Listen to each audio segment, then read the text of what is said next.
여러분 안녕하세요. 훈이쌤입니다. 오늘의 한마디 643일 차고요.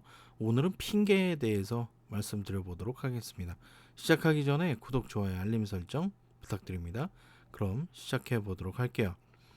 대통령 선거가 끝났죠. 선거 때마다 등장하는 것이 있습니다. 대중가요를 개사한 응원가, 또 정당별 색, 이런 것들이 등장을 하죠.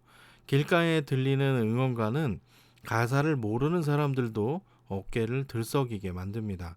이미 알고 있는 친숙한 노래이기 때문이죠. 색으로 사람의 성향을 구분하기도 합니다. 정당의 이름이 바뀌거나 변화가 있는 경우 정당별 색이 바뀌기도 해요. 색으로 사람들에게 어필하려고 하는 의도이기도 합니다.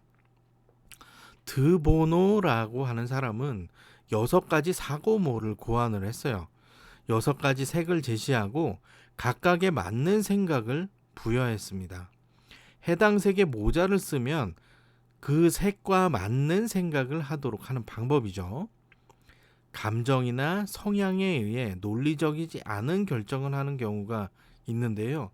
6가지 사고모는 신속한 의사결정이 가능하게 할 수 있는 방법입니다. 관점에 따라 다르게 생각하고 결정하는 방법을 배울 수 있기 때문이죠. 사람들과 일을 하다 보면 갈등 관계가 생기는 경우가 있습니다. 이때 해결책은 간단합니다. 상대방의 입장에서 생각해 보면 돼요.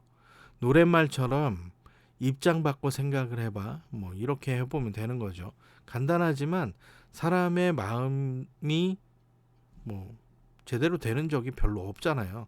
그런 게 현실입니다. 핑계처럼 들릴지 모르지만 막상 하려고 하면 쉽지가 않아요.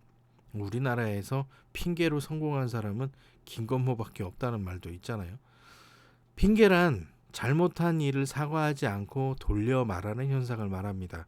잘못을 했을 때 가장 확실하게 일을 해결하는 방법이 있는데요. 실수한 원인을 찾아서 사과를 하면 됩니다.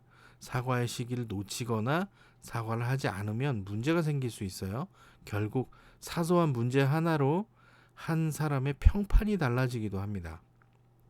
평판은 하루아침에 만들어지진 않는데요. 주변 사람들의 눈치를 볼 필요는 없지만 사람 관리를 할 필요는 있죠. 모든 사람은 과오가 있습니다. 잘하는 면이 있는가 하면 잘못하는 면이 있을 수도 있어요. 마치 동전에 양면이 있는 것처럼 말이죠. 같은 상황을 두고 보는 관점에 따라서 긍정적으로 해석할 수도 있고 부정적으로 해석할 수도 있습니다. 다양한 관점이 있기 때문이죠. 상황을 정치적으로 해석할 필요도 없습니다. 이런저런 구설수에 휘말리게 되면 결국 소진이 오게 마련이거든요. 열심히 일하던 사람이 조금씩 내려놓는 이유를 살펴보면 알 수가 있습니다.